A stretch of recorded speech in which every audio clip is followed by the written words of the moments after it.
Hey guys, how's it going? My name is Adam. Today I'm going to show you how to change password in Messenger account. So in order for this to work out, make sure that you updated the app to the latest version. Now what I'm going to do, I'm going to just open up the Messenger app. And what I'm going to do next, I'm going to click the three lines or the three bars at the top left basically. And what I'm going to do, I'm going to click the settings gear right here next to my name. And what I'm going to do, I'm going to just scroll a little bit down until you see or until you saw the meta, right? Click on it.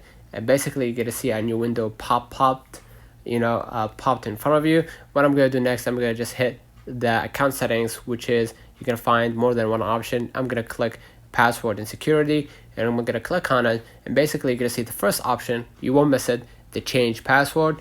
First, I'm gonna choose the account. Second, I will need to enter my current password, and then I'm gonna enter my new password, and from there you're gonna be able to see if you want to log out of other devices in order to actually memorize the password. Whenever you log in from your device, laptop, tablet, whatever, you're gonna enter the new password. If you don't, just check mark this one, and as you can see, and you will be able to have access to your account after changing your password. Let me know in the comments if this video helped you. Don't forget to like and subscribe. Thank you for watching.